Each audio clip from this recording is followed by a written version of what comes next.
Hi, my name is Paige McClellan. For my presentation, I decided to do it over thinking and problem solving.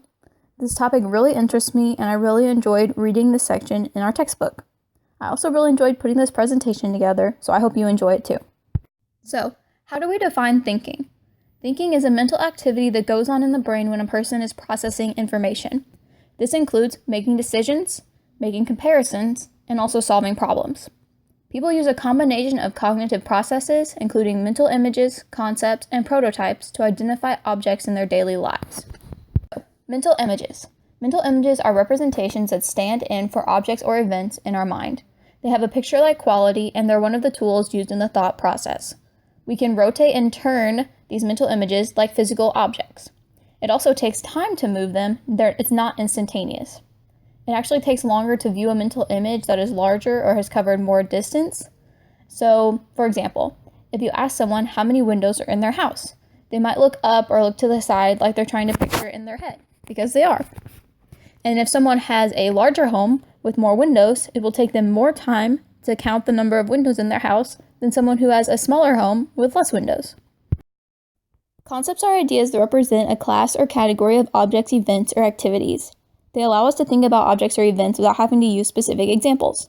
They also help people form a basis for interpreting their surroundings and events of everyday life. There are formal concepts, which are defined by a specific set of rules. For example, dogs. They have 4 legs, fur, and a tail. There are also natural concepts, which do not adhere to a strict set of rules. For example, vehicles. There could be a truck, car, or motorcycle. Prototypes. Prototypes are concepts that closely match the defining characteristics of a concept. People look at potential examples of a concept and compare them to a prototype to see how well they match. That way, it's easier for them to classify things in their head. This is why it takes longer to identify a tomato as a fruit, because one of the characteristics that many people identify fruit with is sweetness. Prototypes also vary person to person depending on individual experiences.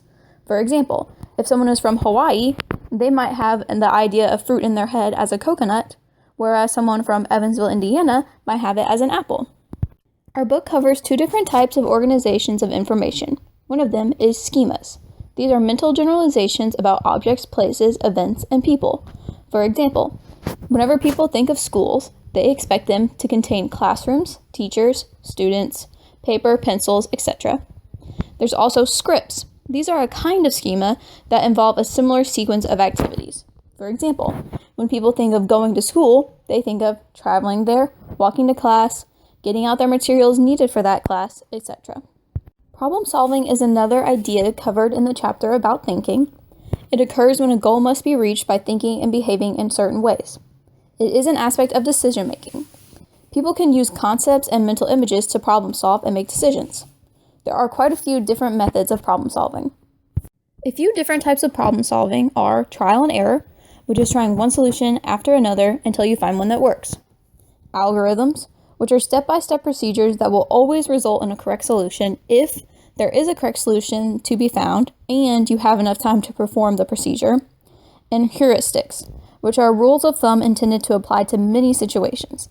These will not always lead to the correct solution, but many people use rule of thumbs in their daily life. There are a few problems people run into with problem solving.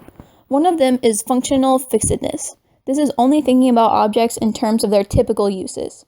So that would mean searching for one specific tool to use whenever there are other tools available that would work just as well. Mental sets.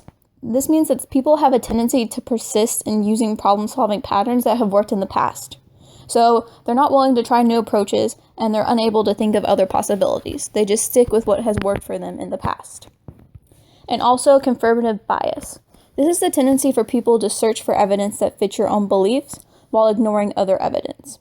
So you already have an idea of what is right in your head, so you only pay attention to things and facts that confirm what you believe to be true. You're not open to new ideas that challenge your own. I really enjoyed learning about how people think and problem solve, and I hope you did too. For more information about the topic, check out Chapter 7 in our textbook.